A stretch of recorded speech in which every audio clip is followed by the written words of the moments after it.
भैया। बहन, तू पुलिस वाली बन गई? हाँ भैया, फाइनली आपका सपना पूरा हो गया। बहन, मुझे तो बहुत ज्यादा खुशी हो रही है, बता नहीं सकता मैं तेरे को। तू एक काम कर, तू फिलहाल घर जा, मैं शाम को छुट्टी करके आऊंगा ना, तो फिर हम दोनों मंदिर चलेंगे, प्रसाद चढ़ा कर आएंगे वहां पर। भैया शाम को क्यों चलोगे, अभी चलो ना। चलो चलते हैं। नहीं बहन, अभी नहीं चल सकता मैं। अगर अभी छुट्टी मांगूंगा मालिक से तो वो गुस्सा हो जाएंगे। हाँ, गुस्सा हो गए तो फिर मुझे काम पे से निकाल देंगे। तू जा, मैं शाम को चलते हैं ना। भैया आप क्यों डर रहे हो? मालिक आपको काम से निकाल देगा तो निकालने दो ना, क्या फर्क पड़ता है। और वैसे भी अब आपकी बहन एक पुलिस वाली बन गई है, और एक पुलिस वाली का भाई ऐसे किसी कंपनी में सिक्योरिटी गार्ड का काम करेगा, अच्छा थोड़ी ना लगेगा। बस बहुत हो गया है काम वाम, आप चलो घर चलो। बहन ऐसे मत बोल तू, तुझे पता भी है मालिक ने मुझे 1 लाख रुपए उधार दिए थे तेरी पढ़ाई के लिए, और उसी पैसों की वजह से तो तू पुलिस वाली बन पाई है। और अब तू मुझसे ये बोल रही है कि मैं बिना पूछे उनसे चले जाऊं? नहीं, अच्छा नहीं लगता। अगर उनको पता चलेगा तो उनको बहुत बुरा लगेगा। भैया मतलब आप अब 1 लाख रुपए के लिए काम नहीं छोड़ोगे अपना? देखो भैया, आप 1 लाख रुपए की चिंता मत करो, अब आपकी बहन कमाने लग गई है, मैं दे दूंगी। पर अब आप ये काम छोड़ दो, आप मेरे साथ घर चलो। नहीं बहन, बात को समझ तू, तुझे तो अच्छे से पता ही है ना, मालिक ने कभी मेरे को किसी चीज़ के लिए मना नहीं किया। जब तू पढ़ाई कर रही थी तो मैंने उनसे 1 लाख रुपए मांगे थे, और अब एकदम से मैं काम छोड़ के चला जाऊंगा तो उनको बहुत बुरा लगेगा। वो ये सोचेंगे जब मतलब था तो पैसा लेने आ गया, और जब बहन पुलिस वाली बन गई तो काम ही छोड़ दिया। नहीं, ये सही नहीं है। और वैसे भी मालिक मेरे ऊपर बहुत विश्वास करते हैं, इस ऑफिस की देखभाल ही करता हूँ मैं। अगर मैं काम छोड़ दूंगा ना तो जल्दी से उन्हें कोई ट्रस्ट वाला इंसान भी नहीं मिलेगा। बहन भले ही तू पुलिस वाली बन गई हो, पर मेरा काम छोड़ना मुझे सही नहीं लग रहा। भैया मैं मानती हूँ उनके एहसान है हमारे ऊपर, लेकिन इसका मतलब ये थोड़ी है कि आप जिंदगी भर उनके गुलाम बन के रहेंगे। और रही बात 1 लाख रुपए की, मैं बोल तो रही हूँ, मैं दे दूंगी ना पैसे। और भैया दुनिया का ऐसा कोई भी बच्चा नहीं होगा जब वो अपने पैरों पे खड़ा हो जाए तो वो अपने माँ बाप को या अपने भाई को काम करते हुए देखे। मुझे बिल्कुल अच्छा नहीं लगेगा भैया। बेशक से अगर आपको काम करना है तो आप कोई और काम कर लेना, पर आप ये वाला काम मत करो भैया प्लीज। बिल्कुल सही बोल रही है तुम्हारी बहन। सचिन, अब तुम्हें ये काम छोड़ देना चाहिए, और कॉन्ग्रेचुलेशन, आप पुलिस वाली बन गई।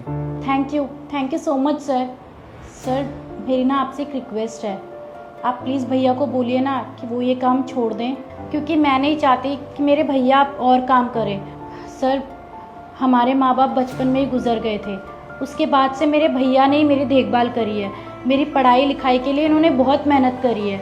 आज मैं पुलिस वाली बन गई हूँ जो भैया चाहते थे। और सर मैं जानती हूँ आपने हमारी बहुत मदद करी है, आपने मेरी पढ़ाई के लिए भैया को 1 लाख रुपए दिए हैं, पर सर मेरा आपसे वादा है मैं आपको वो पैसे सारे लौटा दूंगी। आपने हमारी मदद करी उसके लिए बहुत बहुत धन्यवाद। पर सर मैं नहीं चाहती कि भैया अब और काम करें, मेरे कहने पे तो ये सुन नहीं रहे हैं। आप एक बार बोल के देखिए ना, क्या पता ये मान जाए। हाँ सचिन, तुम्हारी बहन बिल्कुल सही कह रही है, अब तुम्हें ये काम करने की कोई ज़रूरत नहीं है, छोड़ दो इस काम को। मालिक मैं एकदम से कैसे काम छोड़ दूं? मैंने आपसे 1 लाख रुपए उधार भी तो ले रखे हैं ना। सचिन, मैंने तुम्हें पैसे दिए हैं, कोई खरीद नहीं लिया है।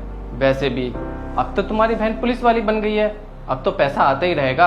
अब तुम घर बैठो और लाइफ को एंजॉय करो, कोई ऐसा काम करो जिससे तुम्हारी बहन की भी इज्जत बनी रहे। सर वही तो समझाने की कोशिश कर रही हूँ मैं कब से भैया को। आप एक बात बताइए सर, अगर आप कल को कोई अच्छी पोस्ट पे काम करने लग जाएं और आपकी फैमिली में आपके भैया या बहन ऐसे सिक्योरिटी गार्ड का काम करने लगे तो क्या आपको अच्छा लगेगा? बिल्कुल अच्छा नहीं लगेगा। सचिन देखो, तुम्हारी बहन बिल्कुल सही कह रही है, अगर कोई इंसान कामयाब हो जाता है तो उसको बिल्कुल अच्छा नहीं लगता फिर घर का कोई सदस्य इस तरह छोटा काम करे। पर साहब मैं इतने सालों से इस ऑफिस की देखभाल करता हूँ, तो आप कैसे मैनेज करोगे मेरे जाने के बाद? सचिन मैं सब कुछ मैनेज कर लूँगा, तुम्हारे जैसा ईमानदार और मेहनती इंसान तो जल्दी से नहीं मिलेगा, पर फिर भी मैं इंतजाम करता हूँ कुछ। और सचिन, जो मैंने 1 लाख रुपए दिए थे ना तुम्हें उन्हें भी वापसी करने की कोई ज़रूरत नहीं है। क्योंकि वो पैसे मैंने तुम्हारी बहन की पढ़ाई के लिए देते। अब तुम्हारी बहन कामयाब हो गई है तो मेरे पैसे वसूल हो गए, कोई ज़रूरत नहीं है उन पैसों को देने की। नहीं मालिक, हम आपका एक एक रुपया चुकाएंगे, क्योंकि मजबूरी में आपने हमारी मदद करी है। और अगर आज मेरी बहन कामयाब हो गई तो इसका मतलब ये नहीं है कि हम आपके पैसे ना दें। नहीं साहब, हम आपके पैसे तो ज़रूर देंगे। ठीक है, जैसी तुम्हारी मर्जी। और बहन, तुम्हारे भाई ने यहाँ तक लाने के लिए काफ़ी मेहनत करी है, इसलिए जीवन में कोई ऐसा काम मत करना जिससे इनको किसी तरीके का दुख हो। सर आप टेंशन मत लीजिए, मैं अपना काम बहुत अच्छे से करूँगी और मैं ऐसा कोई काम नहीं करूँगी जिससे मेरे भैया को किसी भी चीज़ की तकलीफ हो। अब चले भैया। ठीक है बहन, नमस्ते सर। नमस्ते सर।